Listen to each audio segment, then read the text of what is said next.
It allows us to give officers kind of a scenario that they might experience in real life, or something a little bit tougher than they might experience in real life, and they have to work through all the kinks in that. It's a little bit difficult because we're talking about what's basically a video game, and they have to interact with it. So they have to give, loud verbal commands. They have to try and control the scene, the situation, which is a little bit difficult to do when you're yelling at a TV screen that obviously doesn't react with you. It can't really react with you. There's actually some new technology out there that we've recently integrated, but we haven't got our guys through in training yet, which is VR, which is our virtual reality. So they wear the glasses and they have, a suit connected to them, and they can actually move around inside the scenario and look inside of a car and see those types of things, which is really neat because they actually get to look for drug paraphernalia inside of a vehicle and stuff like that, which is actually there, and all they have to do in this VR situation is lean their head into the car and it shows up. But this is the older technology, which it's still a good tool. So we'll show you a little bit about what we do with our academy students, with our officers when we train, and kind of how that works. What we use is this. It's a real Smith & Wesson M&P 2.0 handgun frame, but the slide as well as the chamber mechanism has been changed out to operate with CO2. So when you pull the trigger, the slide actually functions like it would on a normal handgun. So they get a little bit of feel the recoil and everything, but it doesn't shoot anything, it doesn't do anything, it just moves the slide. So you guys will be able to use this tonight. Everything's safe with it. There's no way that this gun can shoot any type of projectile. When you're using it though, we always ask that you keep it pointed in a safe direction. We never ever train our officers to point the gun at anything that they're not willing to shoot. And so that's one of the things. If you're using it, just keep it pointed in a safe direction, which we usually say is towards the ground, or at the screen if you need to during the scenario. The scenarios can be kind of graphic. I don't know everybody's experience with violence or anything like that, so if you're not familiar, or if you're not comfortable with pointing a gun at the screen and simulating to actually having to shoot somebody, then that's perfectly fine. No judgment here, you don't have to do it. But it is a good tool. This is one of those things where I'm sure you've seen on the news in the past, people judge an officer because they shot somebody in the back, or they shot too soon. And so officers have been trying to show the public that there's a lot going through their mind, a lot of stuff takes place in a very, very short period of time, and how fast and rapidly something can evolve from a completely docile situation into having to shoot. And so that's kind of the idea behind this tonight, is we want you to see how fast that can escalate to something that you have to use force in. And sometimes words just aren't enough. We could talk all day, we can try and de-escalate all day, which we are trained to do, but at some point in time, there may be a time where we just have to go to deadly force, and that's something we don't want to do. I hope I never have to use deadly force, but we have to be prepared for it. So, force, how to justify what they do, what they're legally allowed to do, stuff like that. So they're pretty well versed in handling situations. But we set them up on this screen here, and they can move anywhere they want to in this area. It's a really cool system here that actually tracks the gun that they're using, where the shots are placed, and it shows, even if they're off, if they're aiming low or high with the gun, it'll actually show where the shots are placed, which is really cool too for a firearms guy like me. I can tell what's going on with their shooting. We usually have a mat like this that we bring out and use as their cover, which is something they can hide behind if they need to, like a brick wall or something. So it's simulated cover. They move around in this area here, and they can engage the target if they need to, or handle whatever they need to. So I'll go ahead and play the scenario and kind of show you one of our scenarios that we use. This one is going to be a little bit different than the one I wanted to give you guys tonight. It's a little bit different. So typically before this session, I explain to them that I give them a random scenario, and I'll say that we are augmenting the Denver Police Department on airport security. They've had a bunch of muggings. The suspect is a Hispanic male, approximately 5'10". He usually wears business casual attire. And so far, we don't know, he's not used any weapons that we're aware of, but he's been doing strong arm robberies in the airport. And they've asked for some assistance, and so in order to train up our guys, we sent them up there. That's all they get. I say, you have any questions? And they'll ask me a bunch of questions, and I say, I don't know, and kind of let them figure it out. So this is that scenario. Does OJC do all of their simulations out here then? Not all of them. They have some at the academy, oh, okay. But it's one of the places that we use to help train. So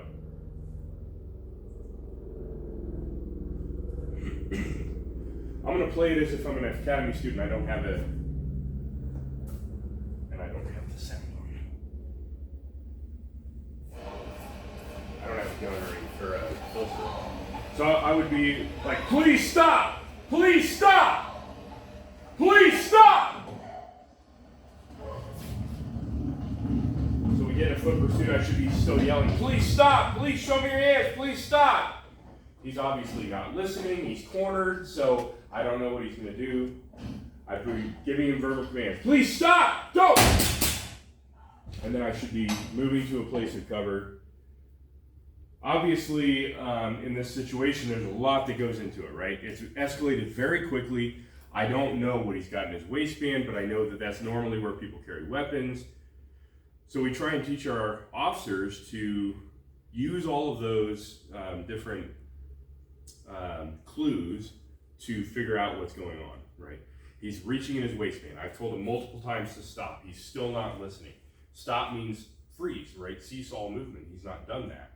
And so if he's reaching in his waistband, where I know is a common place for people to keep weapons, I should be justified in at least having my firearm out and giving verbal commands. I just watched him commit a felony robbery of a woman, right? He was trying to take her bag at force.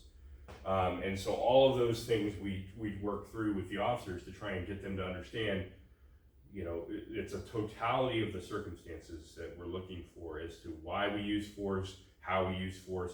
We're trying to just de-escalate the situation by verbal commands. He's not listening. And then, you know, unfortunately, as he turns around, I realize he's starting to present a weapon. I've got to take action to protect myself. That's one of the scenarios that we use.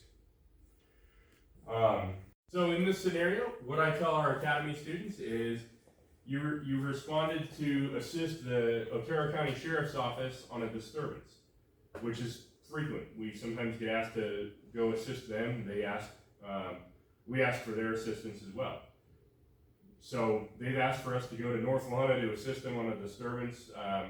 A person called in who wanted to remain anonymous, so they could hear yelling and hollering going on inside of a residence. We've had no previous calls over there except for barking dog complaints, and that's where we're at. So we arrive on scene the same time the sheriff's office does to back them up. You know, if I was doing this at home, which I might chase somebody at home, I would be cussing the whole time. Well, I'll explain the reason why we try to avoid cussing here in a minute, but let's hear what you have to say. I will destroy the illusion of something, I don't know what. Do you have any questions? Okay, good, let's go.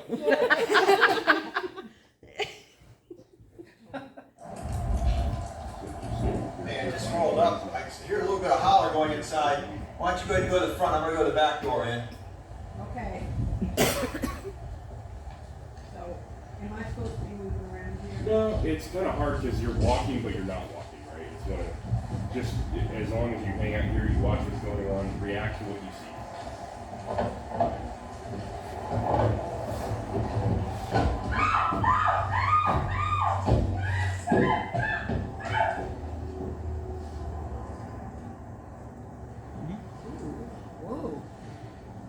So at this point, I would think you would.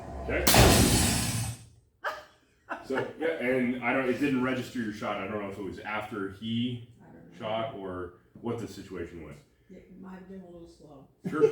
Well, we can run it through again. You kind of have an idea of the scenario. Let's do that. One thing we talk about with this is, well, there's a lot of things we talk about with this, but the fundamental thing is we have no area to hide, right? We're kind of stuck on this porch, which is a common thing for us every day. We have nowhere to go. We're stuck on this porch.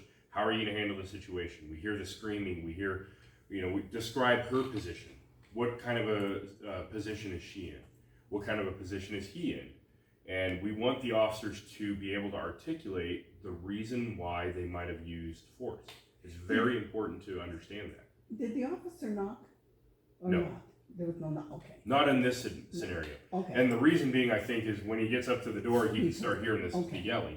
Yeah. And that's actually something that we use pretty frequently as a tactic, right? If we walk up to a house and we hear screaming, I may not want to knock right away. I want to find out if I can hear anything going on inside, because it could give me what we call exigency to kick the door in if I had to. If I go ahead and knock right away, a little bit of screaming inside doesn't necessarily mean that I can kick the door in, right? I mean, we don't know what's going on in there. She could be, scared of a spider, or she could be getting beat up by her husband. So we try and listen for a brief moment before we knock on the door, especially on domestic violence situations where we have no information, because I want to get enough information. If I'm hearing her yell, "Ow, that hurts, stop hitting me." Now, if I knock on the door and no one answers, I may have enough information to, kick that door in and go help her.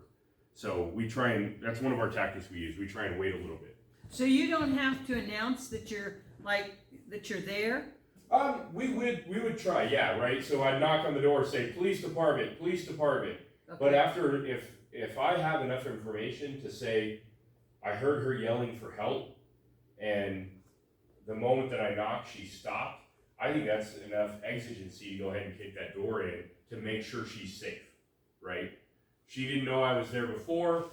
I knock, and he could be holding his hand over her mouth saying, you better not say anything or I'm going to kill you or something. And so at that point, I have enough information, I could probably go ahead and boot the door in if I had to. It just kind of depends on the scenario. In my previous training in these classes, would I have been told that as soon as he raises his gun, that I should shoot? So it would honestly really be more of your legal authority. It would be law based, because it would show the law. What the law tells us basically is that we have to have information. We have to have a reasonable belief that somebody, or how do I say this? Myself or a third party is in imminent danger of death or serious bodily injury. Which would be the woman, right? Could be the woman, but at the same, when he turns and faces you, Then you're in. then you could be facing that, right? And so it would all be dependent on a lot of different factors, but the fact you should be, as an officer, giving verbal commands, right? Police stop, police, drop the gun, and he's not doing that. He's just staring at you, and as he starts to bring it up, then we can articulate that. I knew he would, I gave him loud verbal commands. I know he could hear me because I could hear them screaming inside. So if I gave loud verbal commands, he should be able to hear me. He sees my uniform, my badge, and everything, and he's still choosing to bring that gun up. Therefore, I had to protect myself.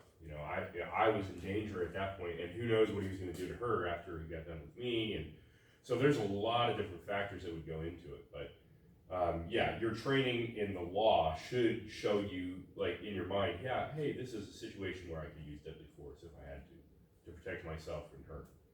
And with your training, would you just stand there and watch that gun come up, or would you try to move out of the way, or what? I would definitely try and move out of the way. However, I also know that You the couldn't- walls on a house with a gun that size are probably they're not gonna protect me.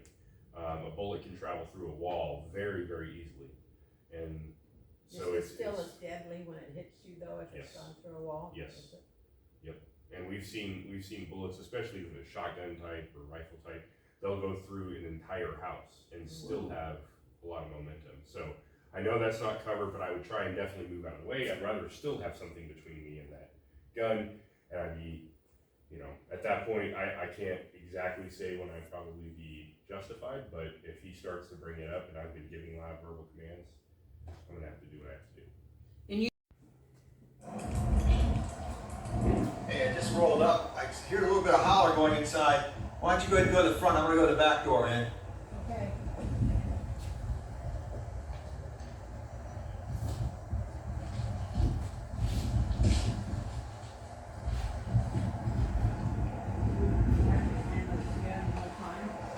Not necessarily. But when I heard the screaming, I probably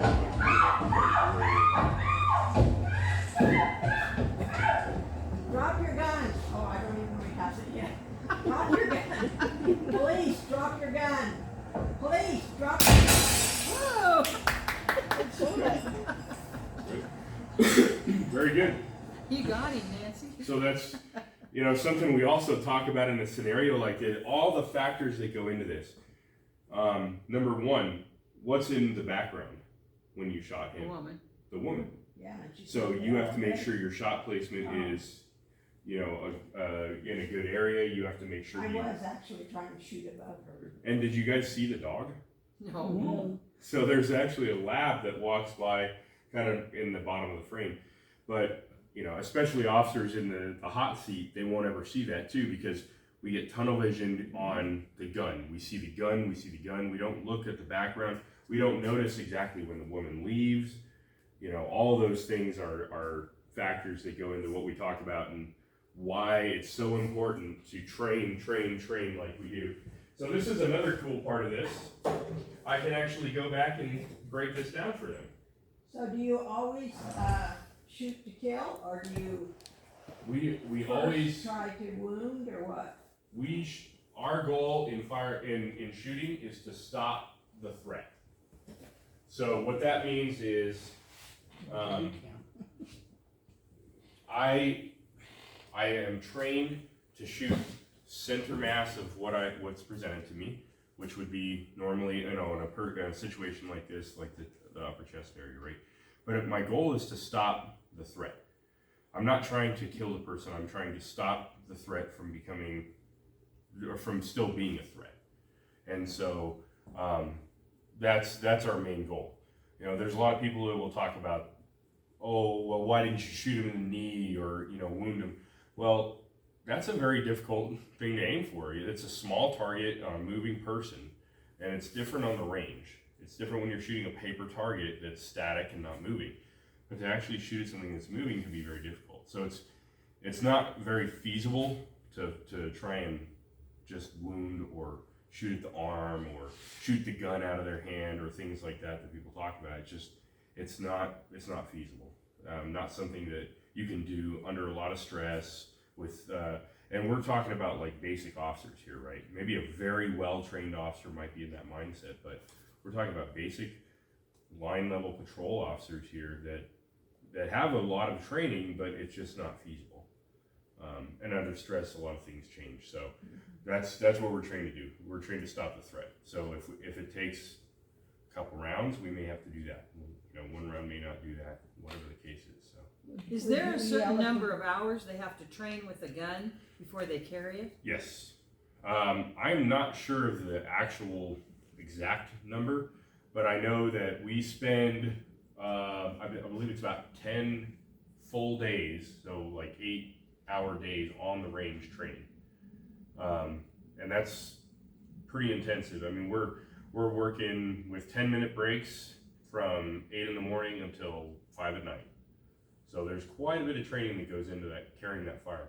And we recognize that it's a big liability, it's a big responsibility to carry that gun. They need to be very well trained, and it's not just, you know, drawing and shooting. We don't just train that. We train to look and identify threats.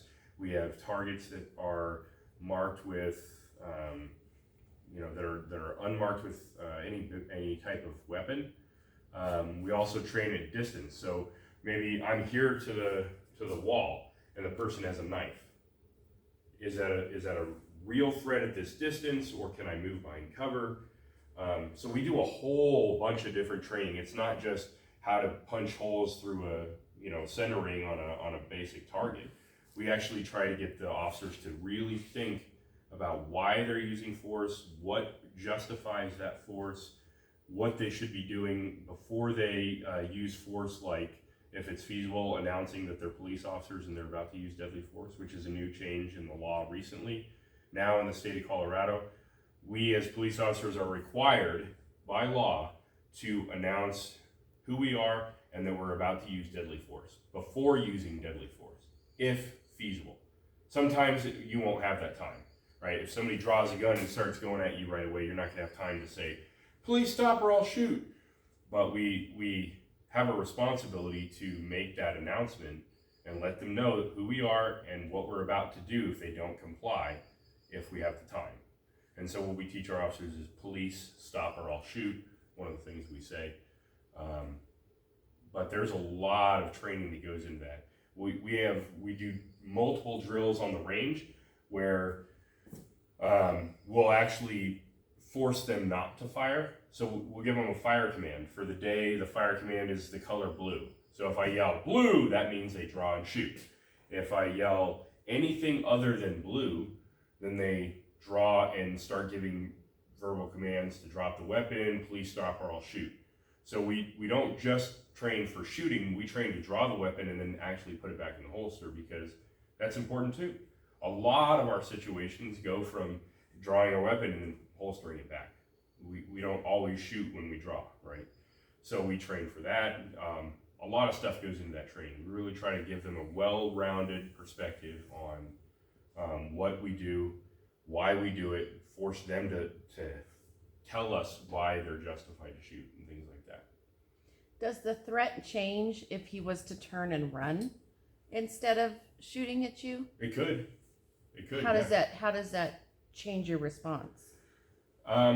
Well, legally, we're justified to shoot somebody in the back if we believe that they are an imminent threat to cause death or serious bodily injury, and they have the means to do it.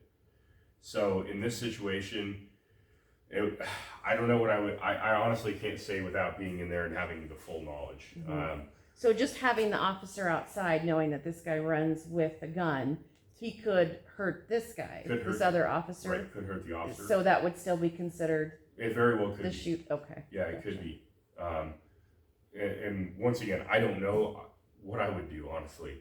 It's going to be a in the moment type of decision. But yeah, if you were to run and flee, it might prevent me from doing anything. The other thing is, do I know where that other officer is? What if I miss? What's my background? If I miss and my bullet goes, it hurts my officer because I don't know where he is outside the house. I don't know who else is in the house. I mean, there's so many different factors that would go through my head if he were to turn and run with that gun. The other thing is, could I get her out of the house safely, right? If he turns and runs and I say, come here, and get her out, and we have him inside the house, one of the things I would ask would be, is there anybody else inside the house? If there's no one else, then what immediate danger, what would I need to do immediately? Or could I contain the house, get her to safety, hold the front and back door, and wait for somebody else, SWAT teams. I could try and talk to him on the phone. Do I have a phone for him? If there's nobody in immediate danger, I might not use deadly force. So it kind of just depend on the situation. Yeah. So where do you take her to get her to safety? To the police car or outside or? Probably something like that. I mean, this situation, you don't really see where the cars are parked, but yeah, if I could get her back in my car or behind, the engine of my car to give her some protection, and she was cooperative with me, then that would be probably the best case. Especially in a situation like this. If he was barricaded inside the house, I'd want to know information. So I'd want her close so I could ask her what's going on with that. You know, who else is in the house? What's his phone number? Does he have a history of being suicidal? You know, those types of things I might start wondering about. Would you have told her to either move or stay down or something when you're aiming at him? In this situation, She could have gotten shot too. she could have. But I don't think there's enough time in this situation to really verbalize that. I don't either. You know, I mean, it just happens. He turns and it's quick. You know, you might start giving verbal commands like, police, drop the gun or I'm going to shoot you, type thing. So you're meeting the requirement of Colorado state law to advise him that he's about to be hurt if he doesn't comply. But even then, there's not a lot of time. That's a stupid law. Well, I can't really give my opinion on that, but I do know that I think it says when feasible in the law, right? We're supposed to give an advisement when feasible prior to using deadly force. And I do agree that if it's feasible, it's a decent thing to do, right? I mean, maybe that will jolt somebody's mind to say, man, okay, he said, if you don't do this, I'm going to kill you. I'm going to shoot you. That could be a game changer. So if it is feasible, no, not really. But if it is, if you do have the time, I can understand why it would be a benefit, you know. But it's probably something that's very rare. So we just try and train our officers the best we can, give them all the tools and opportunity. They're going to revert back to their training when under stress. So if we train them enough on the range, we train them enough in here to say, please stop or I'll shoot, they'll probably say that without even thinking about it. And maybe that could prevent somebody from having to be shot by the police. So I guess, you know, I do agree that it seems ridiculous to be forcing an officer to say that, especially if we're on scene with a gun out and we're wearing a uniform and everything, but at the same time, I totally understand the idea behind it in the sense that if we can prevent having to shoot somebody, might as well give it a shot. You know? So have you ever said that when they drop their gun then, or, I mean, have you ever been in a situation where I'll shoot you if you don't drop your gun, or? I've never been in a situation since that law has been passed where I've had to say that specifically. So before the law was passed, you know, we had to try and identify ourselves, you know, give verbal commands, but the law, the way it changed like 2 or 3 years ago was basically you have to say, don't do this or I will shoot you. And I haven't been in a situation since then where I've had to use that. So there's all kinds of what ifs that happen in these scenarios, even just this few Yes. minutes. What kind of mental training, is there any kind of, how do you know that, you know what I mean? Like, I'm sitting here watching that and it doesn't, all the things that I missed, even the dog and the way she rolled, all those things that I missed, like, how do you guys know that who you have enforcing this has the mental capacity to even run through a fraction of those situations? Like, so, how? I'll be honest with you. A lot of it is when we have our officers in here, there's not many of them that mention the dog. They don't see it either. They may see that the female left, but they don't see it either. Working through scenarios like this, using our simunitions guns, I think Todd might have talked about those that shoot little paint pellets at you. Those scenarios help to break their tunnel vision. So that's one of the primary things that we want to do is try and get them used to going through stressful situations with some type of pain or disappointment punishment that will hopefully help them to learn, you know, why they don't want to do the those thinking things. process that the comes, good stuff and the bad stuff, and why they don't want to do the things that they did, or you know, why they might want to try something different. So the mental thing is difficult. What we train them in the academy to think about if-then scenarios all the time, and I talk about it even through them being an officer once they're on the street. Think about if-then scenarios. you're in the grocery store and just pick a person that does something, dangerous, draws a weapon, starts punching someone. What are you going to do? How are you going to respond? And so we always are constantly trying to plan in our minds what we would do in the worst case scenario. That's one thing I talk to my officers about all the time is what is the worst possible situation that you could think of, and then plan it out in your head. And you want to make sure that what your reaction is something that you can carry out, right? Mm-hmm. So not like he pulls a gun, I'm gonna dive across the bar shooting my, no, it's got to be something that is feasible, that you can actually perform under stress and plan that. So it's just scenarios to kind of help hone in on what they would Right. do. Scenarios are one of the best things we can do because they actually put you in a position where you're isolated, you're alone. The fear of failure is one thing that will hopefully drive that point home that you want to do the right thing. But also, like in our simunition scenarios, pain, right? They don't want to get hit with the little paint pellets, and so what they do right, what they do wrong, there's punishment there a little bit. So it's a very good thing to do. I think the simunitions is probably one of the closest to an actual real life situation that we can get. We can't be out here obviously shooting each other with real guns. So, I mean, the simunitions has that, when you get hit, you feel it, and hey, maybe I want to use my cover next time. I want to get back and move. I want to try and de-escalate the situation, whatever it is. So I think scenarios are one of the best ways that we can do that, and we try and drive that home, and that's how we forge that thinking process, the mental thing. And there's always people that just sometimes they don't get it, and that's okay. I'd rather you find that out in a training environment than on the street. Right. And you also go through After a real incident, do you come back and replay it off their video or off their camera, Yes. film, and see what you could have done better or different? Or yes, we do debriefings all the time. In fact, debriefings is something that most of our supervisors do right after any situation that we're on. Pull the officers aside, talk about what could have been better, talk about what we did good. Of course it doesn't happen on every single situation, but it's something that we try and drill into their minds and our own too. As supervisors, we're not perfect either. So like, man, I could have done that a whole lot better, or maybe I should have gone to this position of cover, or maybe my car could have been parked in a different place. So we debrief constantly. Whether we actually pull out the body cameras or not, it kind of depends on the situation. But a lot of these scenarios, not on the screen here, but that we come up with as instructors, are based on real life situations that we've handled as officers. Here we go.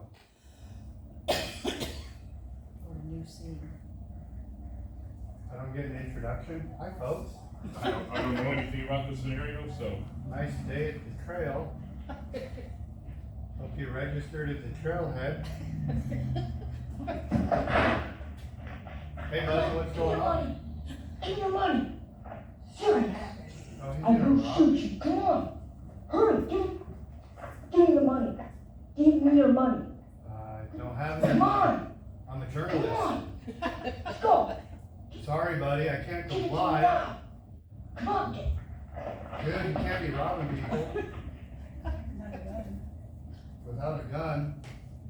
Gun is in his pocket. Daddy's hand back here make you think he had a gun. Huh. How you doing, buddy? So this scenario So goes did into I have to more detail. report the guy, what he looks like? That's what, The yeah, that's suspect was wearing a sweatshirt and had a hand in his pocket. that one was kind of. Sunglasses, did you have a hat?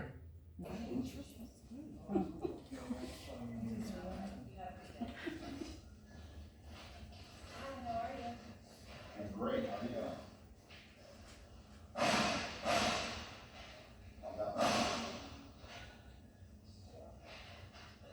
Hey, don't shoot, don't shoot. Put the gun down. I give up, I give up. Put the gun down. Get on your belly. Oh man, and that's There you one- go. I guess they all listen to Adrian. Heck yeah. You like that?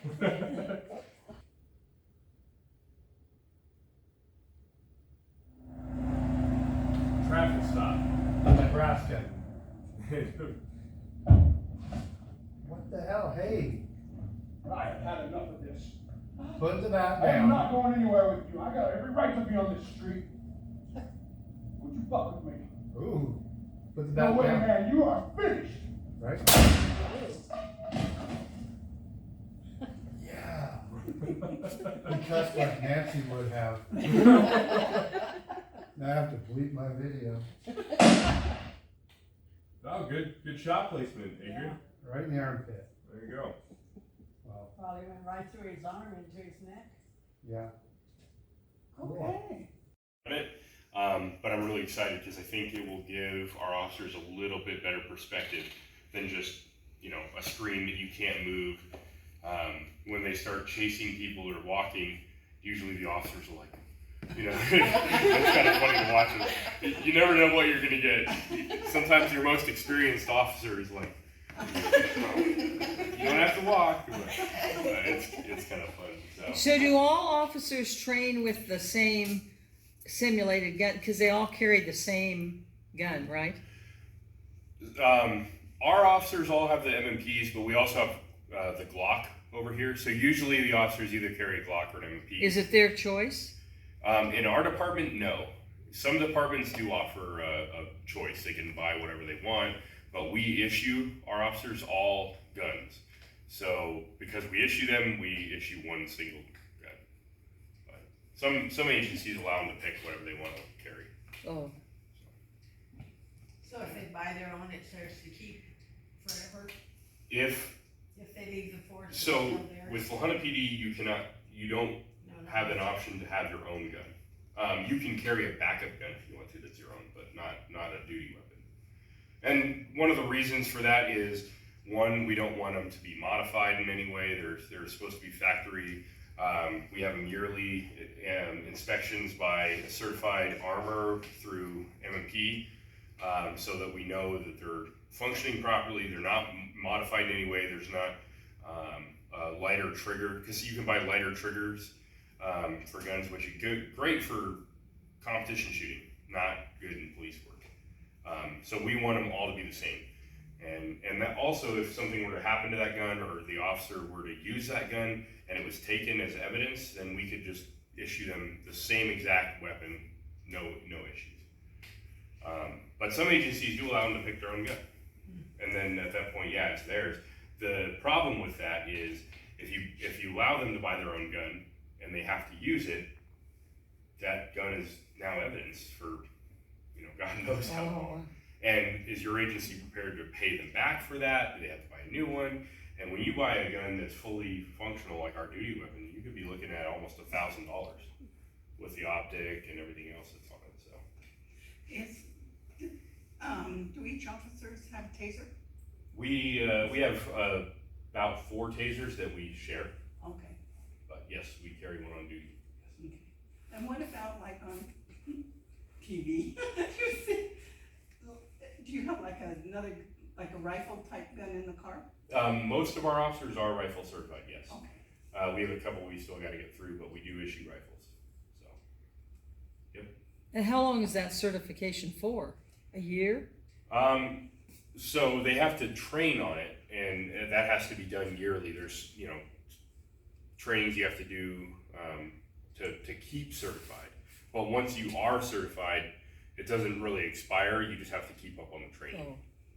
Oh. So like when we came out Thursday, the highway patrol was training, Yes. night training. So that's just keep their certification Yes. up. Okay. Yep. And we do quarterly firearms training, and we try to do quarterly arrest control and like use of force type training.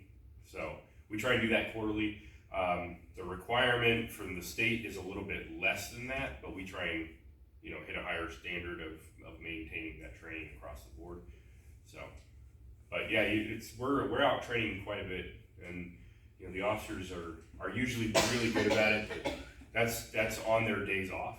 So Oh, really? they get paid overtime, but overtime's not everything, right? So they still have to sacrifice time away from the families. We do night shoots, so that's another thing they have to work on. But you know, working as a police officer is pretty intensive when it comes to training. We don't just work every day that you see us. We're out here, we have other trainings we go to, and for the most part, all of the training that we do is on the officers' off time.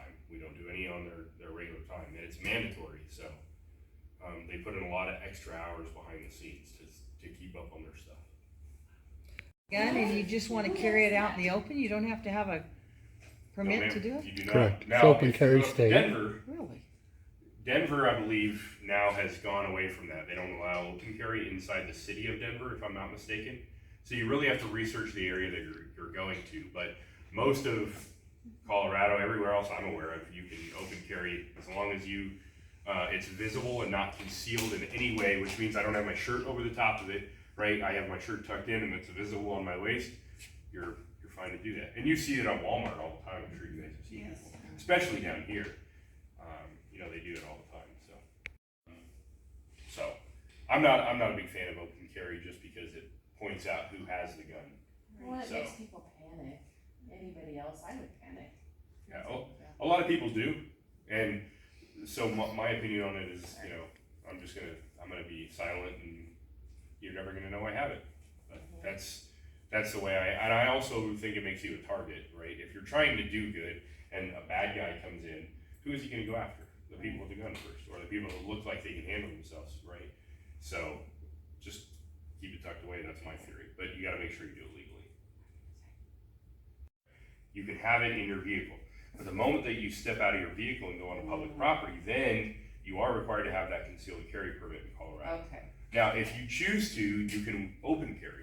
And Colorado is an open carry state, so when you're walking through Walmart and you see that old guy with the gun that's sagging off his hip, technically it's legal, although I wish that sometimes I could maybe give him a lesson in how to properly carry his firearm. Just go the other way. You know, safely, yeah. You know, and mostly people that are doing that, they have good intentions, right? And you know, I think that good guys with a gun are great. I strongly believe in good guys with a gun, but you got to make sure you're doing it safe. You got to make sure you know the laws. Well, and we just went through those scenarios that not everybody is aware of that. That doesn't mean that they're gonna make the right decision. Right.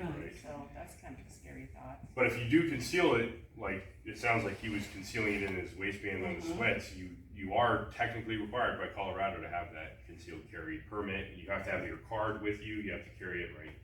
I would assume he did. I mean, it was in a Walmart and they had to take him to the hospital and the whole 9 yards. He never got arrested, nothing like that. Yeah. They did take his gun, but. Well, that's one of those where the cops show up and they're like, I think justice has kind of served itself here. Right. But yeah, no, but you know, it's dangerous. It's scary to think that there are people out there who have that, maybe aren't quite all there with carrying a gun. And I wish there was a way to make sure that people were educated on it, but there's really not too much of a